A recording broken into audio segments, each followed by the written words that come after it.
Hello दोस्तों, तो प्रारंभ करें। जो उच्च न्यायालय का जो टॉपिक रह गया था उसके बारे में बात करते हैं। आइए देखते हैं उच्च न्यायालय। हमने वेतन भत्ते तक पढ़ लिया था। आज बात करते हैं आर्टिकल 222।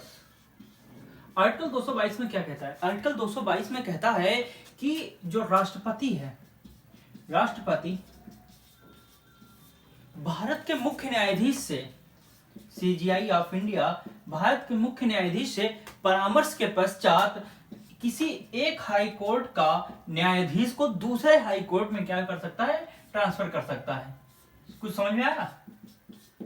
कह रहा है आर्टिकल 222 कहता है कि राष्ट्रपति भारत के मुख्य न्यायाधीश से परामर्श करेगा, उसके पश्चात किसी एक हाई कोर्ट के न्यायाधीश को किसी दूसरे हाई कोर्ट में स्थानांतरित करेगा। अर्थात अब यहां पर क्वेश्चन आता है कि एक हाई कोर्ट से दूसरे हाई कोर्ट में न्यायाधीशों का स्थानांतरण या अंतरण कौन करता है? तो उत्तर होगा राष्ट्रपति करता है। ठीक, सीजीआई आप भूल जाओ कि सीजीआई के बारे में पूछा जाता है। बस सीधे शब्द है कि एक हाई कोर्ट से दूसरे हाई कोर्ट में न्यायाधीशों का अंतरण या स्थानांतरण कौन करता है? तो राष्ट्रपति महोदय करता है। यहीं पर आर्टिकल 223 के बारे में बात कर लें। जैसे कि हमने उसमें पढ़ा था सर्वोच्च न्यायालय में कि कार्यकारी मुख्य न्यायाधीश। यहां पर आर्टिकल 223 कहता है कार्यकारी मुख्य न्यायाधीश। क्यों कार्यकारी मुख्य न्यायाधीश? मुख्य न्यायाधीश क्यों कहता है कार्यकारी मुख्य न्यायाधीश के बारे में? देखो, आवश्यक नहीं कि जिसे मुख्य न्यायाधीश बनाया गया है हमेशा वो उस सामर्थ्य में रहे। हो सकता है कि अधिक बीमार हो गया हो, सेशन चलना आवश्यक है, तो ऐसे में क्या होता है, जो राष्ट्रपति महोदय हैं ये क्या करते हैं, मुख्य न्यायाधीश कार्यकारी के तौर पर किसी उसी न्यायालय के किसी भी न्यायाधीश को क्या करते हैं, वहां पर मुख्य न्यायाधीश के तौर पर नियुक्त कर देते हैं। ठीक है, तो ये देखने वाली बात है। कौन करता है? राष्ट्रपति। एक बात याद रखना, जितने भी कार्य हैं केवल अर्थात शपथ के बारे में अगर आ जाए तो केवल शपथ राज्यपाल महोदय करते हैं, गवर्नर करते हैं। इसके अतिरिक्त अगर अन्य कुछ भी आ जाए, चाहे स्थानांतरण हो या नियुक्त करना हो या किसी को बनाना हो, हाई कोर्ट हो मतलब उच्च न्यायालय हो या सुप्रीम कोर्ट हो, उच्चतम न्यायालय हो, सभी में जो अहम रोल निभाते हैं वो हमारे माननीय श्री प्रेसिडेंट महोदय होते हैं। क्लियर हुआ? ये कह रहा कार्यकारी मुख्य न्यायाधीश। भाई जाहिर सी बात दिखा रहा, कार्यकारी मुख्य न्यायाधीश मतलब मुख्य न्यायाधीश जो है वो उपस्थित नहीं है, ऐसे में उसका पद तो खाली नहीं रह सकता। तो उस पद को भरने के लिए किसी न किसी कार्यकारी न्यायाधीश को क्या किया जाता है? नियुक्त किया जाता है। यानी कुछ समय के लिए, जब तक वो व्यक्ति अपने पद को पुनः सुचारू रूप से संचालित न करने लगे या फिर कोई नया जब तक न्यायाधीश नियुक्त नहीं हो जाता है। तो कई होती हैं, जैसे मान लो छुट्टी लेके मतलब अवकाश पे गया हो, कहीं बाहर गया हो, या रिटायरमेंट उसका हो गया हो, या उसका तत्काल प्रभाव से स्थानांतरण हो गया हो, ऐसे में क्या हुआ भाई, पद खाली हो गया। तो आर्टिकल 223 का उपयोग करके राष्ट्रपति किसी व्यक्ति को टेम्परेरी तौर पर वहां पर न्यायाधीश की नियुक्ति कर देता है। अब बात करते हैं, ये तो हो गया मुख्य न्यायाधीश की, क्या अन्य न्यायाधीशों के बारे में भी है? हाँ, अन्य न्यायाधीशों के बारे में आर्टिकल 224 में बताया गया है। 224 में कहा गया है अपर न्यायाधीश, अपर या अन्य न्यायाधीश, अन्य न्यायाधीश। अब क्या कह रहा है ये कैसे होंगे? कार्यकारी न्यायाधीश, कार्यकारी न्यायाधीश होंगे। अर्थात मान लो कि 10 लोगों की बेंच है। ठीक, एक बेंच कितने की हुई? 10 लोगों की। बेंच का मतलब क्या हुआ? जिसपे बैठते हैं वो नहीं होता है। बेंच का मतलब होता है जब किसी फैसले को सुनाना होता है तो जो टीम गठित की जाती है उस टीम को बेंच बोला जाता है। ठीक, तो 10 न्यायाधीशों की जो बेंच है, अब उसमें मान लो 2 ऐसे व्यक्ति हैं जिन्हें अचानक अवकाश चाहिए। ठीक, अब वो अब्सेंट हो गए अचानक। ऐसे में माननीय श्री राष्ट्रपति महोदय क्या करते हैं? कार्यकारी न्यायाधीशों की नियुक्ति करते हैं। अब यहाँ पर एक चीज देखने वाली बात है, अब एक शर्त यहां लागू कर देते हैं, जो कार्यकारी न्यायाधीश नियुक्त किए गए उनके लिए शर्त हो जाती है कि वो 62 वर्ष पार ना किए हों, अर्थात 62 वर्ष से अधिक ना हुए हों। दूसरा कह देते हैं केवल 2 वर्ष के लिए या फिर मतलब 2 वर्ष से कम के लिए नियुक्त नहीं किए जाते। जो कार्यकारी न्यायाधीश नियुक्त किए जाते हैं, मुख्य न्यायाधीश की बात अलग होगी। क्यों? पहली बात तो यह है, मुख्य न्यायाधीश में केवल ये लागू होता है 62 ईयर कि मतलब 62 वर्ष से अधिक ना हुए हों। लेकिन अन्य में कर देते हैं 62 वर्ष, तो ये तो रिक्वायरमेंट है, ठीक है। लेकिन यहाँ पर बात आती है 2 वर्ष। क्या है ये कह रहा है कि 2 वर्ष इससे कम समय के लिए नियुक्त नहीं किया जाएगा, यानी 2 वर्ष प्लस में रहेंगे जो न्यायाधीश नियुक्त किए जाएंगे। कैसे रहेंगे? 2 वर्ष प्लस में रहेंगे। करेगा कौन? राष्ट्रपति महोदय करेंगे। लेकिन ये मुख्य कार्यकारी जो मुख्य कार्यकारी न्यायाधीश होता है या कार्यकारी मुख्य न्यायाधीश होता है, इसमें यह लागू नहीं होता है। अब यहीं पर आर्टिकल 224 में ही कहता है, हमने आपको वहां पर भी बताया था सुप्रीम कोर्ट में सेवानिवृत्त न्यायाधीशों के बारे में बात किया था। तो देखो सेवानिवृत्त न्यायाधीशों के बारे में आर्टिकल 224 का कहता है, 224 का कहता है कि हाई कोर्ट में कैसे सेवानिवृत्त या रिटायरमेंट, सेवानिवृत्त अर्थात अवकाश प्राप्त जो हैं ऐसे न्यायाधीशों को नियुक्त किया जाएगा। अब यहाँ पर एक बात देखने वाली है कि ऐसे जो न्यायाधीश होंगे इनको नियुक्त कौन करेगा? तो जाहिर सी बात है यहाँ पर क्यों परिवर्तन हुआ है।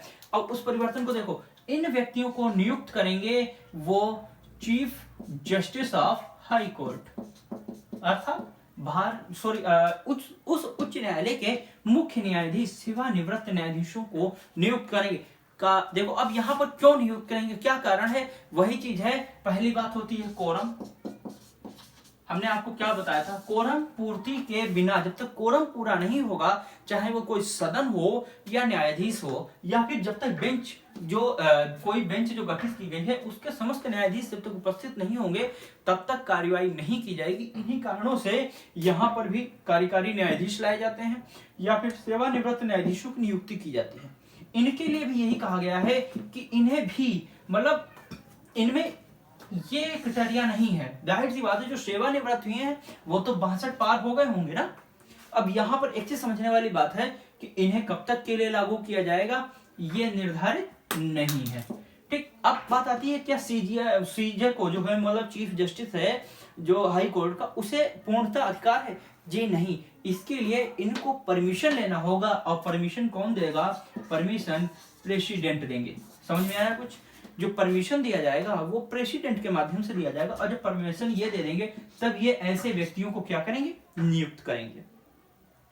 ये थी हमारी जो अन्य न्यायाधीश हैं। आइए बात करते हैं आर्टिकल 226 की। आर्टिकल 226 कहता है, 226 ये कहता है कि ऋटीय शक्ति। हमने आपको एक चीज पढ़ाया था, जब मूल अधिकार पढ़ा रहे थे तब हमने बताया था कि आर्टिकल 32 के द्वारा क्या होता है, जो सुप्रीम कोर्ट होता है उसको ऋटीय शक्ति प्राप्त होती है। और वहीं पर जब हम आर्टिकल 22(6) की बात करते हैं तो हाई कोर्ट को ऋटीय शक्ति प्राप्त होती है। अब यहाँ पर एक चीज देखना है, अगर ऋटीय शक्ति के माध्यम से हम कहें कि सबसे जो पावर होता है सबसे अधिक किसमें होता है, तो हम मतलब ये कह सकते हैं कि ऋटीय शक्ति के मामले में ये अधिक ताकतवर है हाई कोर्ट। कैसे? हम आर्टिकल जब 32 पढ़ते हैं तो उसमें स्पष्ट है कि यदि कोई व्यक्ति हाई कोर्ट से निराश हुआ है तो वो सुप्रीम कोर्ट में ऋटीय शक्ति जारी कर सकता है, और उसकी ऋटीय शक्ति को या फिर उसके मतलब अगर रिट के लिए उसने आवेदन किया है तो सुप्रीम कोर्ट को उसे नकारने का अधिकार नहीं है। परंतु यहाँ पर परंतु आ गया कि हाई कोर्ट 226 के तहत रिट जारी भी कर सकता है, लेकिन उस व्यक्ति के द्वारा जो अगर किसी ने निवेदन किया है तो उसे रिजेक्ट भी कर सकता है। यानी इसे स्वतंत्रता प्राप्त है कि वो चाहे उस व्यक्ति की अर्जी को स्वीकार करे, एप्लीकेशन को माने या फिर रिजेक्ट कर दे, ये हाई कोर्ट को है। परंतु सुप्रीम कोर्ट बाध्य होता है कि इसको रिट जारी करना ही करना होगा। इसलिए मैं सबसे अधिक ताकतवर हाई कोर्ट को मानता हूं। आइए बात करते हैं यहाँ पर एक चीज यहाँ पर ध्यान देना, हमने क्या बताया? सेवानिवृत्त न्यायाधीश ऐसे न्यायाधीशों को जिन्हें उस उच्च न्यायालय के चीफ जस्टिस अर्थात मुख्य न्यायाधीश नियुक्त करते हैं, उन न्यायाधीशों को जो है हाई कोर्ट का न्यायाधीश नहीं समझा जाता है। हम हाई कोर्ट का न्यायाधीश नहीं समझ सकते, जज ऑफ हाई कोर्ट हम नहीं कह सकते वो हाई कोर्ट का जज है, क्योंकि सेवानिवृत्त है। और सेवानिवृत्त जो होता है उसे हम इस रूप में नहीं कह सकते हैं कि वो स्थायी, जाहिर सी बात है अगर हम ऐसा कहेंगे तो होगा स्थायी तौर पर है, लेकिन इनके बारे में हम उपयोग कर सकते हैं क्योंकि ये अभी रिटायर नहीं हुई है। अब बात आती है जैसे यहाँ पर देख लें कि कार्यकारी क्या ये कहीं अंत से लाए जाएंगे? अगर कहीं अंत से लाए जाएंगे तो भैया आर्टिकल 222 उन पर लागू होगा, तो राष्ट्रपति लेके आएगा, इनको भी राष्ट्रपति लेके आता है, लेकिन इनके लिए 223 और 24 है। अब यहीं पर समझने वाली बात है, इन न्यायाधीशों को कहां से लाया जाता है, कैसे लाया जाता है। तो हम ये कह सकते हैं कि सबसे पहले ये है, ये तो मैक्सिमम यही होता है, जिस हाई कोर्ट का मामला होता है वहीं से उसको ले लिया जाता है। ठीक, अब यहाँ पर जैसे कार्यकारी न्यायाधीश की बात हम कर रहे हैं, या तो किसी दूसरे उच्च न्यायालय से ले आया जाएगा, या अधीनस्थ न्यायालय के किसी सीनियर जज को लेके आया जाएगा। ठीक है, जो सीनियर जज होगा उसे लेके आया जाएगा अधीनस्थ न्यायालय से। ऐसे में क्या होता है, जो कार्यकारी का न्यायाधीश होता है, इसे भी वो शक्तियां टेम्परेरी प्राप्त होती हैं जो उच्च न्यायालय के न्यायाधीश को प्राप्त होती हैं। ठीक, उम्मीद है ये समझ में आ गया होगा। आइए बात करते हैं ऋटीय शक्ति के बारे में। हमने आपको ये बता दिया ऋटीय शक्ति किस प्रकार से है। ठीक, 5 प्रकार की होती हैं। आप मूल अधिकार वाला सेशन देख लीजिए, उसमें हमने बता दिया, यहाँ पर हमको व्याख्या करने की आवश्यकता नहीं है। बात करते हैं आर्टिकल 227 की। आर्टिकल 227 में कहा गया है कि जितने भी हाई कोर्ट हैं, आर्टिकल 227 में कहा है कि जो हाई कोर्ट हैं अपने अधीन जितने भी न्यायालय हैं, जिला न्यायालयों की बात कर रहा हूं, उन सभी न्यायालयों को इंस्पेक्शन कर सकते हैं, अर्थात उनका परीक्षण कर सकते हैं। अधीन न्यायालयों का परीक्षण, अधीन न्यायालयों का परीक्षण, अर्थात अधीन जो इनके अधीन जितना न्यायालय है उनका ये लोग परीक्षण कर सकते हैं। ये हाई कोर्ट को अधिकार दिया गया आर्टिकल 227 के तहत। हमने ये देखा।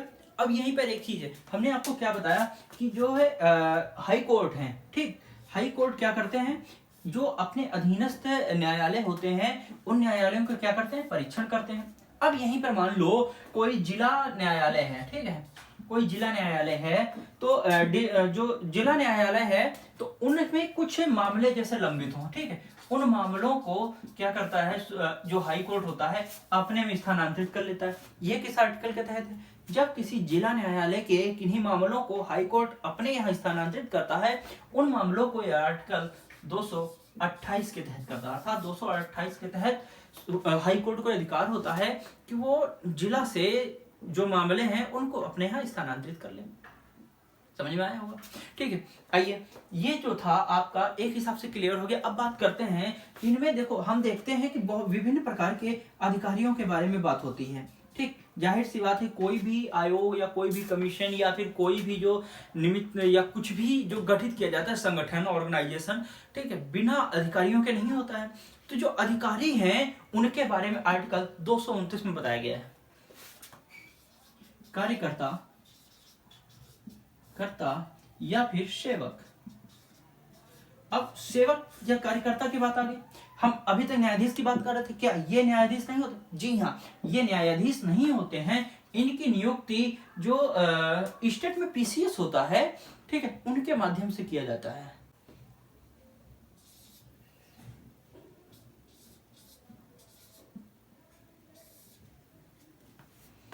समझ में आया? जो अधिकारी वगैरह होते हैं उनकी नियुक्ति कैसे की जाती है? स्टेट पीसीएस के माध्यम से की जाती है। अब यहाँ पर एक चीज ध्यान देने वाली है कि जो अधिकारियों की नियुक्ति की जा रही है, इनकी नियुक्ति करता कौन है?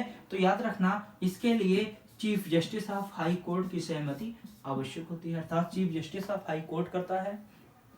ये कहाँ से जाते हैं? स्टेट जो राज्य लोक सेवा आयोग होती है उसके माध्यम से की जाती है। और इसी में इन व्यक्तियों के वेतन और भत्ते के बारे में बताया गया है। वेतन और भत्ते के बारे में बताया गया है। अब एक बात याद रखना, हम जब कह रहे हैं इनके वेतन और भत्ते के बारे में बताया जाता है, तो यहीं पर हमने आपको बताया था कि राज्य की संचित निधि होती है और भारत की संचित निधि होती है। तो जाहिर सी बात है, ये राज्य के सेवक हैं, तो इनका जो वेतन भत्ता होगा वो राज्य की संचित निधि पर भारित होता है। किस पर होता है? राज्य की संचित निधि पर भारित होता है। समझ में आया? आर्टिकल 229 में कार्यकर्ता या सेवकों की नियुक्ति के बारे में प्रावधान किया गया। कहा गया है कि जो chief justice of high court होता है वो राज्य लोक सेवा आयोग के परामर्श से यहाँ पर इनकी नियुक्ति करेगा। इनके वेतन भत्ते के बारे में भी आर्टिकल 229 में बताया गया। ये भी कहा गया है कि इनकी जो वेतन भत्ते हैं ये भारत की नहीं बल्कि राज्य की संचित नीति पर भारित होते हैं। अब यहाँ पर एक चीज नोट करो, देखो यहाँ कह रहा है कि जो ये कार्यकर्ता हैं इनकी भारत राज्य की संचित नीति पर होता है, जबकि जितने भी न्यायाधीश होते हैं उन न्यायाधीशों का जो होता है वो भारत की संचित निधि पर भारित होता है। भारत की संचित निधि पर भारित होता है वेतन और भत्ते जो कुछ होता है न्यायाधीशों के बारे में। लेकिन आर्टिकल 229 के तहत जो कार्यकर्ता या जो सेवक कर्मचारी नियुक्त किए जाते, अधिकारी नियुक्त किए जाते हैं, उन व्यक्तियों को राज्य की संचित निधि से वेतन प्रदान किया जाता है। यह था हमारे न्यायाधीशों के बारे में या न्यायालय के बारे में। अब बात करते हैं, जैसे हमने आपको बताया कि टोटल न्यायाधीश कितने थे, न्यायालय कितने हैं, मुख्य न्यायालय या हाई कोर्ट कितने हैं, तो 25 हैं, ठीक। जबकि हम देखते हैं राज्य बहुत सारे हैं, तो इस हिसाब से ये तो भाई कम हुआ ना। तो ये कम हुआ तो हम आपको एक चीज बता दें, कई राज्यों के ऐसे हैं जैसे कि पंजाब, चंडीगढ़ और हरियाणा अर्थात पीसीएच, ठीक। इनका न्यायालय चंडीगढ़ में स्थित है। समझ में आया? इसी तरह से हम देख सकते हैं, जब हम देखते हैं राज्य देश के बारे में, तो एक चीज है, मान लो कि ये देश बना है, ठीक है। अब देखो लक्षद्वीप यहां पर है ना, लक्षद्वीप का जो न्यायालय है वो केरल के न्यायालय में है। अब केरल का न्यायालय, केरल की राजधानी वैसे कोचीन या कोच होती है, ठीक। अब यहाँ पर जो न्यायालय है ये एर्नाकुलम में है। कहाँ है? एर्नाकुलम में है, एर्नाकुलम में है। अब यहीं पर इस साइड में अगर आ जाते हैं तो इधर क्या है भाई, ये क्या चीज है यहाँ पर, अंडमान निकोबार, ठीक। अब यहाँ पर क्या है, अगर यहाँ पर हम बात करें तो यहाँ पर कलकत्ता है। तो एक चीज याद रखना, जो अंडमान निकोबार द्वीप समूह है इसकी राजधानी इसकी जो न्यायालय का अधिकार क्षेत्र है ये कलकत्ता में सम्मिलित है, अर्थात कलकत्ता से सम्मिलित है। मोस्ट इंपॉर्टेंट टॉपिक है इसलिए हमने आपको ये बता दिया, ये बराबर पूछा जाता है। अब आइए बात करते हैं कि न्यायाधीशों में कई बार पूछा गया है कि सबसे अधिक न्यायाधीशों की संख्या कहाँ है।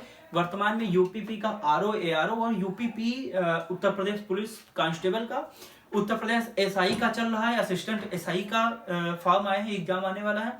तो उस हिसाब से कभी भी पूछ सकता है कि सबसे अधिक हाई कोर्ट में न्यायाधीशों की संख्या कहाँ है, तो याद रहे यूपी में। यूपी के न्यायाधीशों की संख्या, या कह सकते हैं यूपी में जो हाई कोर्ट है उसमें न्यायाधीशों की संख्या सबसे अधिक है। हमारा जो हाई कोर्ट था इससे संबंधित जितना था हमने क्लियर कर दिया। एग्जाम में जितने आने वाले क्वेश्चंस थे, टॉपिक थे, हमने आपको बता दिए हैं। कल बात करेंगे अधीनस्थ न्यायालय के बारे में। तब मिलते हैं फिर कल, तब तक के लिए गुड बाय।